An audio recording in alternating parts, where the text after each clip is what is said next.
আসসালামু আলাইকুম ওয়া রাহমাতুল্লাহ। সবাইকে পবিত্র ঈদুল ফিতরের শুভেচ্ছা। ঈদ মোবারক।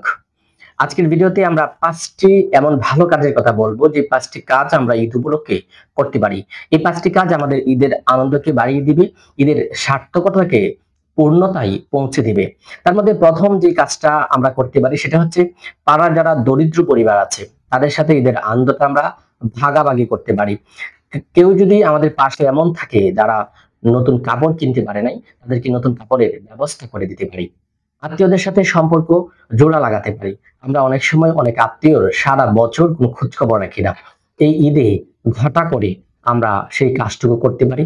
আত্মীয়-স্বজনের খোঁজখবরটা আমরা নিতে পারি। আত্মীয়দের সাথে সম্পর্ককে দৃঢ় করতে পারি।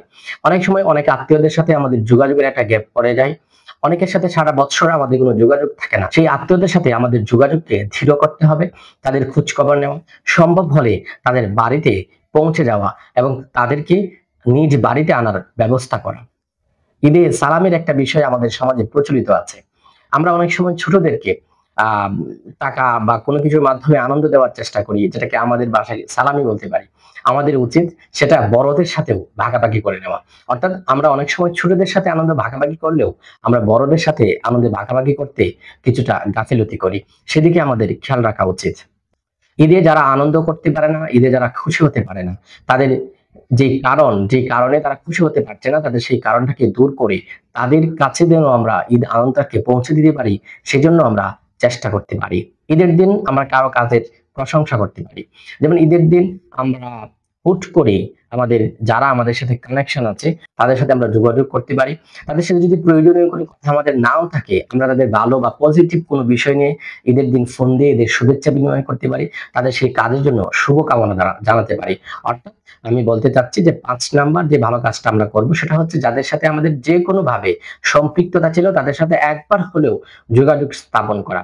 কোনো প্রয়োজন না হলেও তাদেরকে ঈদের শুভেচ্ছা জানানো এবং সেই সাথে তাদের কাজের প্রশংসা করা। এতে করে যার প্রশংসা আপনি করলেন তার মধ্যে ঈদ আনন্দ আরো বহুগুণে বৃদ্ধি পাবে। আপনি যে প্রশংসা করলেন, আপনি যে আরেকজনের অন্তরে আনন্দ সঞ্চারিত করলেন, সেই প্রতিক্রিয়ায় আপনার অন্তরেও উদ্ভাসিত হবে ঈদের পবিত্র আনন্দ, পবিত্র খুশি। এই ৫ টা কাজ হয়তো আমাদের ঈদকে বদলে দিতে পারে।